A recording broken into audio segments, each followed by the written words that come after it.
బీసీల కోసం ఒక ప్రణాళిక తీసుకొచ్చాం, ఉప ప్రణాళిక తీసుకొచ్చాం. ఎస్సీలకు సబ్ ప్లాన్ ఉంది, ఎస్టీలకు సబ్ ప్లాన్ ఉంది.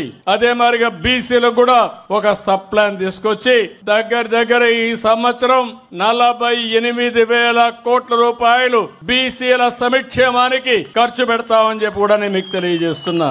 ఇంకో పక్క ఆదరణ 1 తీసుకొచ్చాం. ఇప్పుడు ఆదరణ 1, 2 కూడా పూర్తి చేశాం. ఇప్పుడు ఆదరణ 3 కింద ప్రతి సంవత్సరం 1,000 కోట్ల రూపాయలు ఖర్చు పెట్టి ముందుకెళ్తాం. నేను ఒకటే ఆలోచించాను, అన్ని వర్గాలు పైకి రావాలి, అందరినీ ఆర్థికంగా పైకి తీసుకురావాలి. షెడ్యూల్ కులాలున్నాయి, వాళ్లకు ఇబ్బందులున్నాయి, వాళ్లకు న్యాయం చేస్తాం.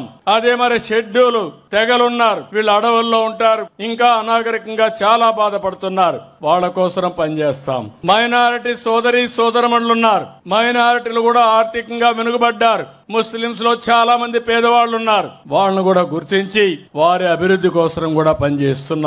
అదే సమయంలో వెనుకబడిన వర్గాలను చూస్తే ఈ రోజు మీరు కుల వృత్తులు పోయినాయి, చేతి వృత్తులు దెబ్బతింటున్నాయి. అందుకే నేను ఆలోచిస్తున్నా, మీ ఆదాయాన్ని పెంచడానికి ప్రత్యేకమైన కార్యక్రమాలకి శ్రీకారం చుట్టాం. స్వర్ణకారుల కోసం ప్రత్యేకమైన కార్పొరేషన్ ఏర్పాటు చేశాను. ఇంకో పక్క మీరు చూస్తే కల్లు గీత కార్మికులకి మద్యం షాపుల్లో 10% రిజర్వేషన్లు చేసి 50% వాళ్ళు ఫీజులు కట్టి తద్వారా వచ్చిన డబ్బులు వాళ్ళు ఖర్చు పెట్టుకునే విధంగా వాళ్ళకి ఎక్కువ ఆదాయం వచ్చే విధంగా ఏర్పాటు చేశాం.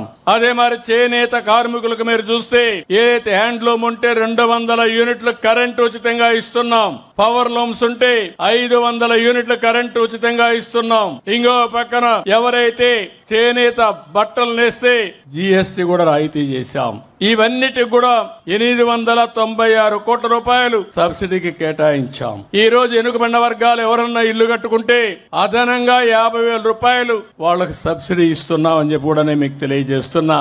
ఎవరైనా మీరు ఎస్సీలున్నారు, 1 పైసా ఖర్చు లేకుండా సూర్య ఘర్ మీద వాళ్లకు ఉచితంగా సోలార్ ప్యానెల్స్ పెట్టే ఏర్పాటు చేస్తున్నాం. అంటే మీరు 1 పైసా పెట్టక్కర్లేదు, 200 యూనిట్లు ఉచితంగా కరెంటు ప్రస్తుతం ఇస్తున్నాం. భవిష్యత్తులో 200 కరెంట్లు ఉత్పత్తి చేసుకోవడానికి, మీ ఇంటిపైనే కరెంటు తయారు చేసుకోవడానికి 2 కిలోవాట్ ఉత్పత్తి చేసే సామర్థ్యంతో సోలార్ ప్యానెల్స్ పెడతాం. ఇది మీరు వాడుకొని మిగిలితే గ్రిడ్ కి ఇస్తే ₹2.09 మీకు డబ్బులు కూడా ఇప్పిస్తాం.